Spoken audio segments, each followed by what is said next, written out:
Hello साथियों, स्वागत है आपका अपने study YouTube channel success factory संघर्ष से सफलता तक, सदैव आपके साथ। उत्तर प्रदेश में आयोजित होने वाली लेखपाल परीक्षा का दिनांक बहुत नज़दीक आ चुकी है और इसी को मद्देनज़र रखते हुए हमने अपने चैनल पर एक नया सीरीज़ चालू किया है जो संबंधित है लेखपाल के प्रैक्टिस सेटों से और पुराने वर्षों में आए क्वेश्चनों से। तो चलिए, इससे पहले की वीडियो में मैंने प्रैक्टिस सेट 1 हिंदी का नंबर 1 डाल दिया था और आज नंबर 2 प्रैक्टिस सेट हम डाल रहे हैं हिंदी का ही, वही 25 क्वेश्चन जो आपको प्रतियोगी परीक्षाओं में देखने को मिल जाएंगे। तो शुरू करते हैं आज का सेशन, जिसमें पहला प्रैक्टिस सेट हम दे चुके हैं, आज दूसरा प्रैक्टिस सेट है। तो मैं थोड़ा सा जूम कर देता हूँ ताकि आपको दिखे। तो 5-5 क्वेश्चन करके हम लोग देख लेंगे। सबसे पहला क्वेश्चन है आपका, सारंग का पर्यायवाची है। Option A Sarathi, option B घोड़ा, ऑप्शन सी मोर, ऑप्शन डी नमक। तो सारंग जो होता है उसका क्या पर्यायवाची है?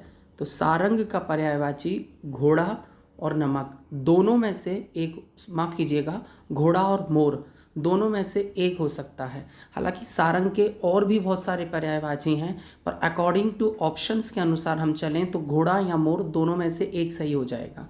चलिए देखते हैं अगला क्वेश्चन, भवन। भवन का पर्यायवाची क्या है? मंदिर, महल, घर या धाम। भवन, तो भवन हम किससे कहते हैं? भवन हम कहते हैं घर से।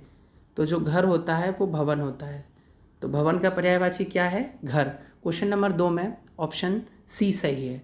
चलिए अगला क्वेश्चन देखते हैं, क्वेश्चन नंबर 3। एक दंत में कौन सा समास है, या एक दंत में समास बताइए।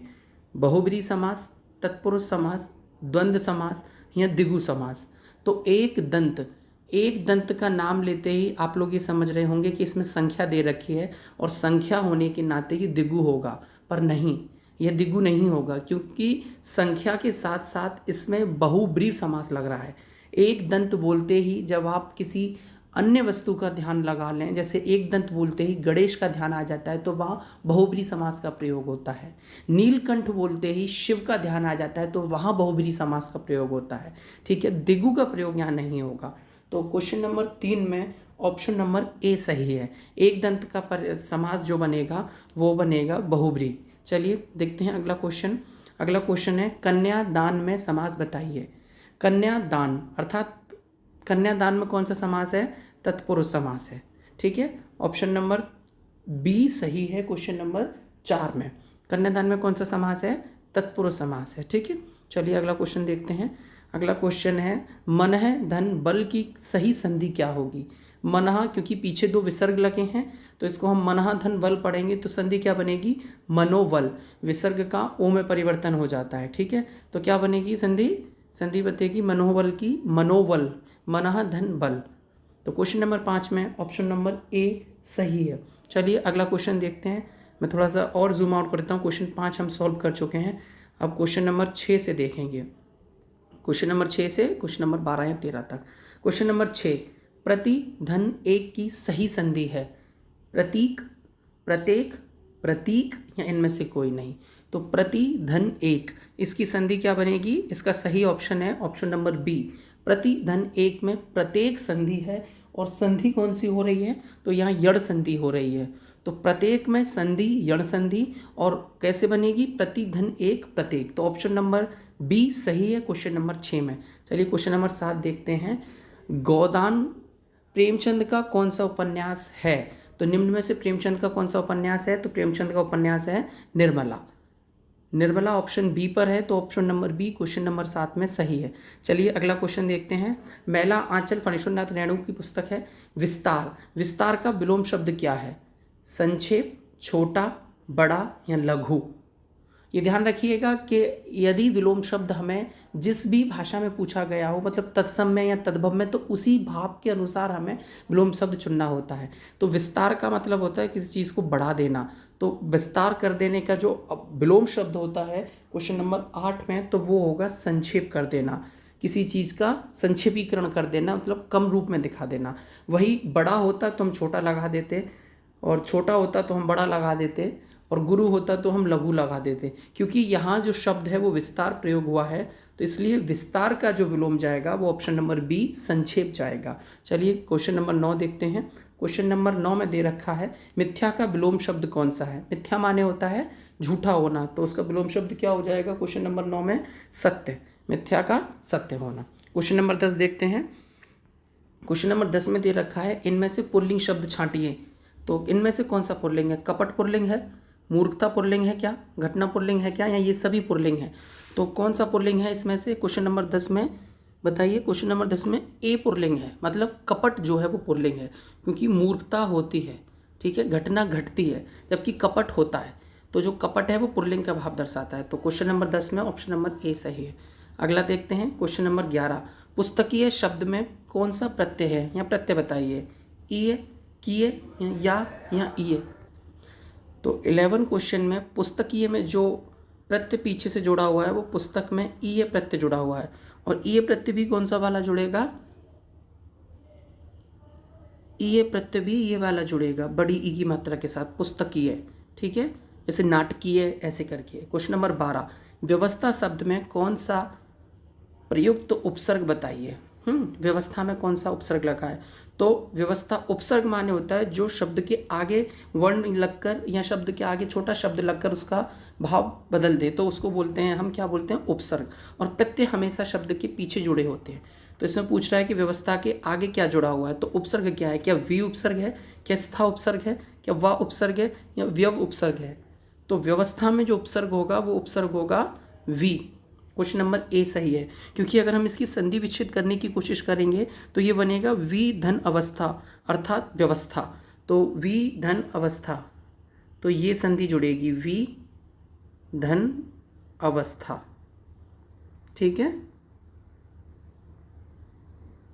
तो व्यवस्था जो हो जाएगी, मैं यहाँ लिख देता हूँ ऐसे, तो वी धन अवस्था व्यवस्था हो जाएगा। और व्यवस्था में संधि कौन सी बनेगी? तो व्यवस्था में यण संधि बनेगी। चलिए अगला देखते हैं, मैं इसको रफ कर देता हूँ ताकि आप लोगों को परेशानी ना हो। तो क्वेश्चन नंबर 12 में व्यवस्था में कौन सा है उपसर्ग जो आगे जुड़ा है? वी जुड़ा है अवस्था में, ठीक है, वी जुड़ा है अवस्था में। तो अगला क्वेश्चन देखते हैं, क्वेश्चन नंबर 13। तो क्वेश्चन नंबर 13 क्या पूछ रहा है? कौन सी क्रिया विशेषण रीतिवाचक नहीं है?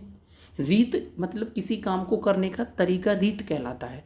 तो अचानक कोई काम हो सकता है, गिरकर कोई काम हो सकता है, पर थोड़ा जो शब्द है, थोड़ा क्या है? थोड़ा किसी की मात्रा है, रीत नहीं है। तो 13 में क्वेश्चन नंबर बी सही है, ठीक है, क्योंकि थोड़ा क्या है? थोड़ा एक मात्रा है ना, तो ये रीति तो नहीं है, इसलिए वो पूछ रहा है कि रीतिवाचक नहीं है, तो हम बता देंगे थोड़ा। तो क्वेश्चन नंबर 13 में सही होगा, क्वेश्चन नंबर 13 में क्या सही होगा? Option B. चलिए मैं जूम आउट करके क्वेश्चन नंबर 14 की ओर चलते हैं। ये देखिए 14, तो 14 से शुरू करते हैं। 14 में पूछ रहा है सर्वनाम के, एक मिनट बस, चलिए बताते हैं सर्वनाम के कितने भेद होते हैं। तो आप जानते हैं सर्वनाम के 6 भेद होते हैं। अब कौन कौन से 6 भेद होते हैं सर्वनाम के, आप लोगों को पता होगा, पर फिर भी मैं एक बार रिवाइज करा देता हूँ, क्योंकि हम कोई भी चीज़ जितनी बार रिपीट करते हैं उतना कंठस्थ हो जाता है। तो सर्वनाम का पहला भेद कौन सा है? पहला भेद है पुरुषवाचक, दूसरा है प्रश्नवाचक, निजवाचक, निश्चयवाचक, अनिश्चयवाचक और संबंधवाचक। इस प्रकार के सर्वनाम के कितने भेद हो गए? सर्वनाम के 6 भेद हो गए। तो मेरे साथ साथ आप लोग रिपीट करें तो अच्छा रहेगा। पहला भेद बोलेंगे तो पुरुषवाचक, ये एक डंडा हटता जाएगा, निजवाचक, प्रश्नवाचक, निश्चयवाचक, अनिश्चयवाचक और संबंधवाचक। अगर आप लोगों को ज़रूरत हो तो हम सर्वनाम को और विस्तार से पढ़ सकते हैं, आप कमेंट में बता दीजिएगा। हालांकि मैं भी एक सीरीज़ चालू करूंगा जिसमें हम हिंदी को ढंग से पढ़ेंगे। तो क्वेश्चन नंबर 15 देखते हैं। क्वेश्चन नंबर 15 में पूछा गया है, मैं एक बार इसको हटा देता हूँ। क्वेश्चन नंबर 15 में पूछा गया है कि निम्न में से कौन सा शब्द स्त्रीलिंग है? तो स्त्रीलिंग शब्द कौन सा है? क्या मृत्यु स्त्रीलिंग है, संकल्प स्त्रीलिंग है, मोहन स्त्रीलिंग है, दुख स्त्रीलिंग है? तो आप शब्द का वाक्य में प्रयोग करके देखेंगे तो स्त्रीलिंग और पुल्लिंग जानने में आसानी रहेगी। जैसे बोलते हैं मोहन आया, तो मोहन आया तो पुल्लिंग है। दुख दुख दुख गया या दुख गए, तो दुख गया मतलब पुल्लिंग है। संकल्प संकल्प लेते हैं, कैसे? संकल्प लेना, मैं संकल्प लेता हूँ। मृत्यु आती है कि आता है? मृत्यु आती है, तो मृत्यु कैसी हो गई? स्त्रीलिंग हो गई। तो ऑप्शन नंबर कौन सा 2, मृत्यु स्त्रीलिंग का भाव दे रही है, तो 15 में कौन सा सही होगा, 15 में सही होगा ऑप्शन नंबर ए। चलिए अगला क्वेश्चन देखते हैं, क्वेश्चन नंबर 16, निम्न में से कौन सुमेलित नहीं है। ये एक तरीका से विलोम सुमेलित करवाना चाह रहा है। तो देखिए, क्या उच्च का विलोम निम्न होता है, हाँ होता है। क्या सगुण का विलोम निर्गुण होता है, हाँ होता है। क्या इहलोक का विलोम परलोक होता है, बिल्कुल होता है। क्या गुप्त का विलोम रहस्य होता है, नहीं, रहस्य माने भी छिपा हुआ और गुप्त माने भी छिपा हुआ, तो ये दोनों एक दूसरे के समानार्थी हैं।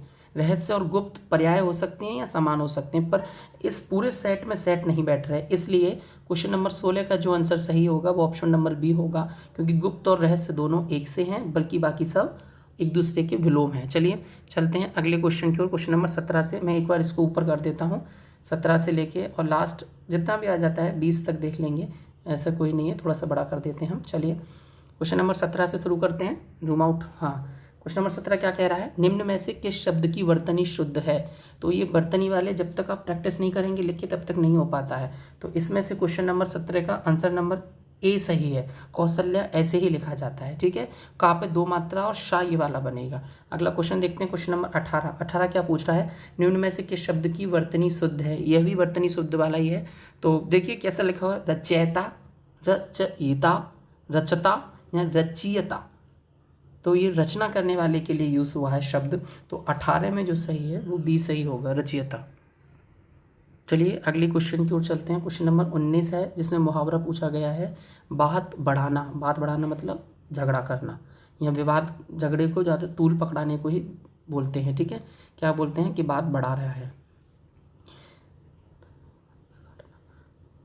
या फिर विवाद करना या बात बिगाड़ना या झूठ बोलना। आप लोग बताइएगा इसमें कौन सा ऑप्शन ज़्यादा सटीक है। वैसे बात बिगाड़ना भी ऑप्शन ठीक है, तो ये मैं आपके लिए छोड़ता हूँ, आप बताइएगा। क्वेश्चन नंबर 20 पे चलते हैं हम लोग। क्वेश्चन नंबर 20 पूछ रहा है, खाक में मिलाना। खाक में मिलाने का क्या है, किसी को बर्बाद करने का अर्थ होता है खाक में मिला देना। तो चलते हैं क्वेश्चन नंबर 21 की ओर। एक सेकेंड रुकिएगा, मैं इसको ऊपर कर देता हूँ ताकि 5 क्वेश्चन जो हमारे रह गए हैं वो और हो जाएँ। क्वेश्चन नंबर 21 में पूछ रहा है, वृक्ष से पत्ता गिरता है, इसमें कौन सा कारक है। तो वृक्ष से पत्ता गिरने के लिए कौन सा कारक होगा, क्या आपादान कारक है, क्या करण कारक है, क्या कर्म कारक है, अधिकरण कारक है। तो वृक्ष से जब पत्ता गिरेगा तो कारण होगा अपादान, ठीक है, क्योंकि इसमें दूर हो रहे हैं गिरकर। तो 21वें क्वेश्चन में ए सही है। अगला क्वेश्चन देखते हैं, क्वेश्चन नंबर 22, जिसका तेज समाप्त हो गया हो उसको क्या बोलते हैं, निस्तेज। अर्थात नी जो होता है वो विलोम शब्द की तरह प्रयोग होता है, उल्टा बता देता है उसी चीज़ का, तेज का निस्तेज हो जाता है, ठीक है। जैसे कि रोगी जो होगा उसका अपोजिट निरोगी होगा, क्योंकि उसमें रोग नहीं है। नी मतलब दूर या फिर ना होने के लिए बोलते हैं। अगला है गोदान। तो गोदान का लेखक कौन है, ये सब जानते हैं, मुंशी प्रेमचंद ने गोदान लिखी है। और अगला क्वेश्चन देखते हैं, रिक्त स्थान की पूर्ति कीजिएगा। यहाँ से क्वेश्चन है कि कमल का डैश डैश डैश सौंदर्य भंवरों को ही आकर्षित कर सकता है। तो यहाँ पे शब्द जो आएगा कि कमल का रम्य सौंदर्य, सौम्य सौंदर्य, सुकुमार सौंदर्य या सौरभ सौंदर्य। तो कमल का सौम्य सौंदर्य, ऑप्शन नंबर सी सही है 24 का। क्वेश्चन नंबर 25 और लास्ट क्वेश्चन देखते हैं सीरीज़ का। ये क्वेश्चन नंबर 25 में मैं थोड़ा सा ऊपर कर देता हूँ ताकि ये दिख जाए, बस यहीं तक है। क्वेश्चन नंबर 25 क्या कह रहा है, मोहन की काम के प्रति लगन और निष्ठा डैश डैश है। क्या मोहन की काम के प्रति लगन और निष्ठा शोभनीय है या हास्यास्पद है या मेहनत है या अनुकरणीय है। तो कैसी किसी की भी निष्ठा लगन जब अच्छी होती है तो उसको क्या बोलते हैं, अनुकरणीय। तो 25 नंबर में जो ऑप्शन सही होगा वो ऑप्शन नंबर बी सही होगा। मोहन की काम के प्रति लगन और निष्ठा अनुकरणीय है, तो ऑप्शन नंबर 25 में, क्वेश्चन नंबर 25 में ऑप्शन नंबर बी सही है, ठीक है। तो ये आज का जो 25 वीडियो का 25 क्वेश्चन का जो सेट था, प्रैक्टिस सेट 2 हिंदी के लिए, लेखपाल परीक्षा के लिए ही नहीं, अभी तो हिंदी जहाँ आती है वहाँ ये सब चीज़ें होती हैं ग्रामर से पूछने वाली। तो अगर आप और भी किसी परीक्षा की तैयारी कर रहे हैं तो ये वीडियो आपके काम आ सकती है।